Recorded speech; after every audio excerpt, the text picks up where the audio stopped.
বাংলাদেশের অর্থনৈতিক ব্যবস্থাপনার প্রতি জোরালো আন্তর্জাতিক আস্থা প্রদর্শনের এক গুরুত্বপূর্ণ পদক্ষেপে বিশ্বব্যাংক গ্রুপের ভাইস প্রেসিডেন্ট জোহানেস জুট অন্তর্বর্তীকালীন সরকারের প্রধান উপদেষ্টা ডক্টর মোহাম্মদ ইউনূসের সাথে ঢাকায় এক উচ্চ পর্যায়ের বৈঠকে মিলিত হয়েছেন।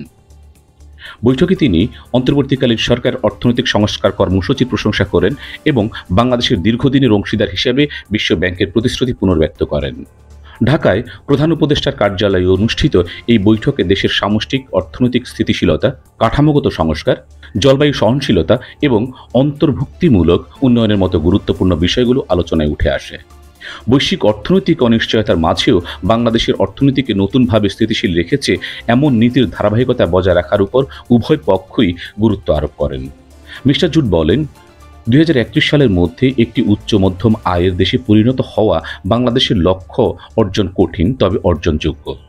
বর্তমান সরকারের আর্থিক শৃঙ্খলা প্রতিষ্ঠা এবং মানব সম্পদে বিনিয়োগের পদক্ষেপগুলোর জন্য একটি শক্ত ভিত্তি স্থাপন করেছে।